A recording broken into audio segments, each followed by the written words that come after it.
Assalamualaikum warahmatullahi wabarakatuh. Kenalkan, nama saya Tri Andini Ferdianti. Saya dari kelas 12-1 SMA Swasta Kartika 14 Matang Siantar. Di sini saya akan memenuhi tugas praktik dari Ibu Vicky Sunita SPDGR, yaitu untuk membuat pidato yang bertemakan pendidikan. Pertama-tama, marilah kita panjatkan puji dan syukur kita atas kehadirat Allah yang Maha Kuasa, yang mana pada hari ini sampai detik ini kita masih diberikan nafas kehidupan untuk menjalankan hari kita dengan sebaik-baiknya. Pada kesempatan kali ini, saya akan membawakan pidato yang bertemakan pendidikan dengan judul "Pendidikan adalah kunci di masa depan". Hadirin sekalian, pendidikan merupakan salah satu pilar utama untuk membangun peradaban di masa depan. Tanpa pendidikan, suatu bangsa akan tertinggal dan sulit bersaing di era globalisasi yang penuh tantangan ini. Bukan hanya sekedar membaca, menulis, dan berhitung. Lebih dari itu, pendidikan adalah proses membentuk karakter, menanamkan nilai moral, serta mengembangkan potensi setiap individu. Sebagaimana yang kita ketahui, tokoh pendidikan nasional kita, Ki Hajar Dewantara, mengatakan pendidikan adalah tuntunan hidup tumbuhnya anak-anak. Artinya, pendidikan bertujuan menuntut segala kekuatan kodrat yang ada pada anak agar mereka dapat mencapai keselamatan dan kebahagiaan dengan setinggi-tingginya, baik sebagai manusia maupun sebagai anggota masyarakat. Di era digital seperti sekarang, pendidikan menghadapi tantangan yang semakin kompleks. Kemajuan teknologi memberikan banyak kemudahan, tetapi juga membawa dampak negatif jika kita tidak menggunakannya dengan bijak. Informasi dapat diakses dengan cepat, tetapi tidak semua membawa manfaat. Oleh karena itu, pendidikan harus mampu membekali generasi muda dengan kemampuan kritis, kreatif, dan aktif.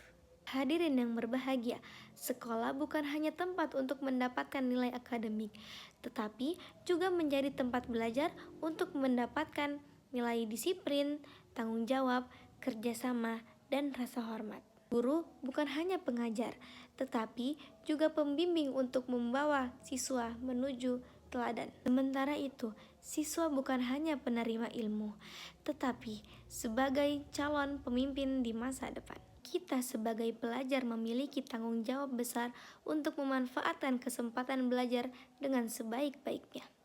Jangan pernah menyia-nyiakan waktu, gunakan masa muda untuk menimba ilmu, mengasah keterampilan, dan membangun karakter yang kuat. Karena sesungguhnya masa depan bangsa ini berada di tangan generasi yang terdidik. Selain itu, pendidikan juga harus menjangkau seluruh lapisan masyarakat tanpa terkecuali. Setiap anak berhak mendapatkan pendidikan yang layak, bukan memandang suku, ras, agama, dan pangkatnya. Pemerataan pendidikan adalah kunci untuk menciptakan keadilan sosial dan kemajuan bersama. Hadirin sekalian, marilah kita jadikan pendidikan sebagai jalan untuk meraih cita-cita dan mengubah kehidupan menjadi lebih baik. Dengan pendidikan, kita dapat memutus rantai kemiskinan, mengurangi pengangguran, dan menciptakan inovasi yang bermanfaat bagi masyarakat. Akhir kata, saya mengajak kita semua untuk semangat belajar, menghargai para guru, serta menjadikan pendidikan sebagai prioritas utama dalam kehidupan. Karena dengan pendidikan yang berkualitas, kita dapat membangun bangsa yang maju, bermartabat, dan daya saing yang tinggi. Sekian pidato singkat dari saya. Maaf jika banyak kekurangan dan banyak salah kata. Jika ada sekantong sampah, jangan dibuang di pinggir kali. Jika ada kata yang salah, jangan dilaporkan ke Pak Polisi. Saya pamit undur diri, sampai jumpa lagi. Assalamualaikum warahmatullahi wabarakatuh. Pendidikan bukan sekadar tentang pergi ke sekolah, mengerjakan tugas, atau mendapatkan nilai tinggi. Pendidikan adalah proses membentuk cara berpikir, memperluas wawasan, dan melatih diri menjadi pribadi yang lebih baik setiap hari. Melalui pendidikan, kita belajar memahami dunia, menghargai perbedaan, dan menemukan potensi terbaik dalam diri kita.